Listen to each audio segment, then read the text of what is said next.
നാളെ ജന്നാത്തുൻ നഈമിൽ നാം ഏവരെയും ഒരുമിച്ച് കൂട്ടി അനുഗ്രഹിക്കുമാറാവട്ടെ. ഏകദേശം 35 വർഷത്തോളമായി സ്ഥാപിതമായ കേരളക്കര എന്നല്ല ലോകമെമ്പാടുമുള്ള മുസ്ലിം ഉമ്മത്തിൻ്റെ മനസ്സിൽ വളരെ സ്നേഹത്തോടെ ആദരവോടെ നോക്കിക്കാണുന്ന മുസ്ലിം ഉമ്മത്തിൻ്റെ പ്രതിസന്ധികളെയും പ്രയാസങ്ങളെയും ഒരു ദാക്ഷിണ്യവുമില്ലാതെ ഒരാളുടെ മുമ്പിലും തലകുനിക്കാതെ ആധികാരികമായിട്ട് ലോകത്തിൻ്റെ മുമ്പിൽ വിളിച്ചു പറയാൻ ധൈര്യം കാണിച്ച ചുരുക്കൻ ഉലമാക്കളിൽ ഏറ്റവും പ്രഗത്ഭനായ പണ്ഡിതനാണ് ബഹുമാനപ്പെട്ട നമ്മുടെ സലാത്തുൽ അജ്വയുടെ സ്ഥാപകൻ ആയ ബഹുമാനപ്പെട്ട അബ്ദുൽ നാസർ മഅദനി ഉസ്താദ്. അല്ലാഹു തആല ആഫിയത്തുള്ള ദീർഘായുസ്സ് നൽകട്ടെ. ബഹുമാനപ്പെട്ടവരുമായിട്ട് വളരെ കാലത്തെ ബന്ധമുണ്ട്.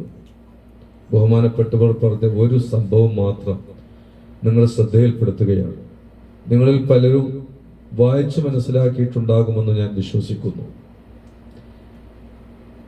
ഈജിപ്തിലെ അറിയപ്പെട്ട ഒരു സഹോദരിയാണ് സൈനബുൽ ഗസാലി എന്ന് പറയുന്ന സഹോദരി. അവിടുത്തെ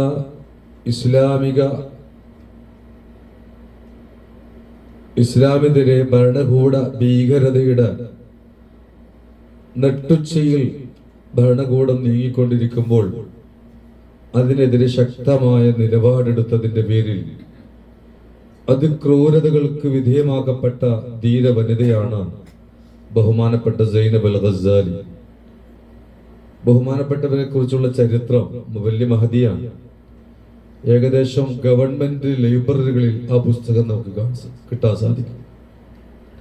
എത്രത്തോളം എന്ന് വെച്ചാൽ ഈ അടുത്ത കാലത്ത് ബഹുമാനപ്പെട്ടവരെ സന്ദർശിച്ചപ്പോ വീണ്ടും എന്നോട് പറഞ്ഞത്, തങ്ങളെ ഞാൻ 10-20 വർഷക്കാലമല്ലേ കിടന്നുള്ളൂ, എന്നെക്കാളും അതിക്രൂരമായ പീഡനങ്ങൾക്ക് വിധേയമായി നീണ്ട 40 ദിവസം സർപ്പം, അതായത് പാമ്പുകളുടെ ഇടയിൽ, പാമ്പുകളെ വളർത്തുന്ന പാമ്പിന്റെ ഇടയിൽ ആ സഹോദരിയെ ഇട്ടുവന്നാണ്.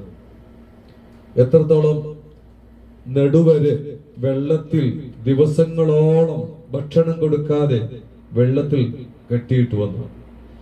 ഈ രീതിയിൽ പ്രകൃതികൾക്ക് പോലും യോജിക്കാൻ പറ്റാത്ത അതിശക്തമായ ക്രൂരതകൾക്ക് വിധേയമാകേണ്ടി വന്ന സൈനബുൽ ഗസാലി, അല്ലാഹു തആല പരലോകം വെളിച്ചം നൽകട്ടെ, അനുഭവിച്ചിട്ടുണ്ട് എങ്കിൽ അബ്ദുൽ നാസർ മഅദനി ഇത് ഒന്നും അനുഭവിച്ചിട്ടില്ല എന്ന് ഇത്രയും നമുക്ക് ആ പീഡന കഥകൾ കേൾക്കുമ്പോൾ മനസ്സിന്റെ ഉള്ളറകളിൽ അലിവിന്റെ അംശം വന്ന് അടിഞ്ഞുകൂടുമ്പോൾ പോലും മഅദനി ഉസ്താദ് പുഞ്ചിരിച്ചുകൊണ്ട് അവകളെല്ലാം തന്റെ ഗതകാല മഹത്തുക്കളായ രഥന്മാരായ മഹത്തുക്കളായ ആളുകൾ അനുഭവിച്ച, ദീനിനു വേണ്ടി അനുഭവിച്ച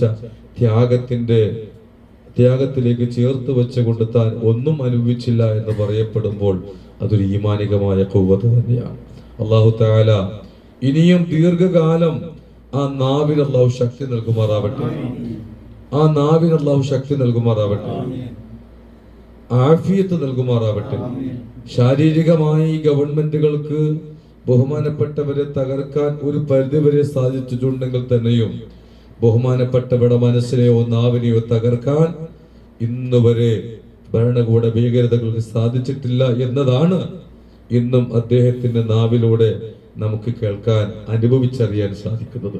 അത്രയും വലിയ ഈമാനിന്റെ ഉടമ. ഇതിനെല്ലാം തനിക്ക് പ്രചോദനം കിട്ടിയത് ജയിലറക്കുള്ളിൽ, കൽത്തുറങ്ങുകൾക്കുള്ളിൽ താൻ കഴിഞ്ഞുകൂടുമ്പോൾ പോലും ഞാൻ എൻ്റെ ആയുധമായി ബഹുമാനപ്പെട്ടവർ കണ്ടത് മുത്തായ മുസ്തഫ നൂറുല്ലാഹി സ്വല്ലല്ലാഹു അലൈഹി വസല്ലം തങ്ങളുടെ പേരിലുള്ള സലാത്തുകളായിരുന്നുവെന്ന് മഹാനവറുകൾ പറഞ്ഞു. നമ്മളെല്ലാം ഈ ഭൗതിക ലോകത്തെ ചുറ്റുപാട് ചുറ്റിക്കറങ്ങി നടക്കുമ്പോൾ ചിലപ്പോൾ നമ്മുടെ കണ്ണുകൾക്ക് ഹറാമ് കണ്ടേക്കാം. നമ്മുടെ ചെവികൾ ഹറാമ് കേട്ടേക്കാം, നമ്മുടെ നാവുകൾ ഹറാമ് രുചിച്ചേക്കാം, പറഞ്ഞേക്കാം, ചുണ്ടുകൾ ഹറാമ് രുചിച്ചേക്കാം.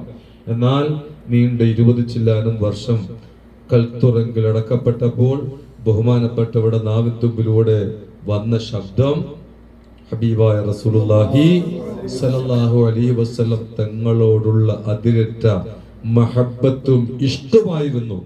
അതിലേക്ക് നമുക്ക് എത്താൻ സാധിക്കണം. അല്ലാഹു തൗഫീഖ് നൽകട്ടെ, അല്ലാഹു തൗഫീഖ് നൽകട്ടെ. അതുകൊണ്ടാണ് ബഹുമാനപ്പെട്ടവർക്ക് ഇപ്പോഴും പിടിച്ചു നിൽക്കാൻ ഒരു ആയുധമായി സലാത്തിനെ ബഹുമാനപ്പെട്ടവർ വാരിപ്പിടർന്നത്.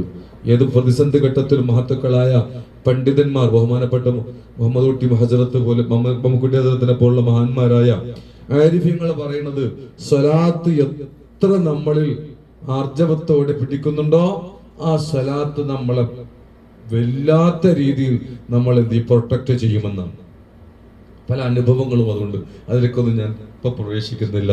അല്ലാഹു തആല കാര്യങ്ങൾ മനസ്സിലാക്കി അമൽ ചെയ്യാൻ അല്ലാഹു തൗഫീഖ് നസീബാക്കുമാറാവട്ടെ. പ്രത്യേകിച്ച് ആശിഖ് റസൂലിങ്ങളിൽ അല്ലാഹു നമ്മൾ ഉൾപ്പെടുത്തട്ടെ, മുഹിബ്ബ് റസൂലിങ്ങളിൽ അല്ലാഹു നമ്മൾ ഉൾപ്പെടുത്തട്ടെ. അതാണ് നമുക്ക് നമ്മുടെ വിജയത്തിൽ, നമ്മുടെ ഏത് പ്രതിസന്ധി ഘട്ടത്തിലും നമുക്ക് തരണം ചെയ്ത് വിജയം കൈവരിക്കുവാൻ ഒരു ആയുധമായി നമ്മുടെ മുമ്പിലുള്ളത്. അല്ലാഹു തൗഫീഖ് നൽകി അനുഗ്രഹിക്കുമാറാവട്ടെ. ഈ അടുത്ത കാലത്ത് ഞാനൊരു വലിയൊരു മഹാന്റെ ഊർതി കേട്ടു.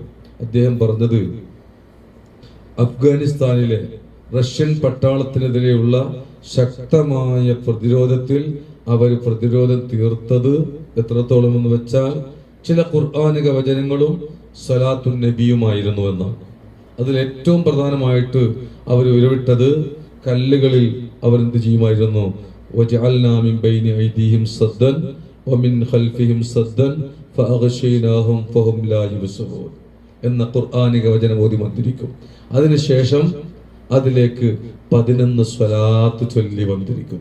ആ മന്ത്രിച്ച കല്ലുകളാണ് റഷ്യൻ ചമ്പടക്കെതിരെ ആയുധമായി വലിച്ചെറിഞ്ഞ ആ കല്ലുകൾ ആറ്റമിക് ഹൈഡ്രജൻ പവറുള്ള ബോംബുകളായി അവരുടെ മുമ്പിൽ പതിച്ചിട്ടുണ്ട് എങ്കിൽ അതെല്ലാം സ്വലാത്തിന്റെ മഹത്വവും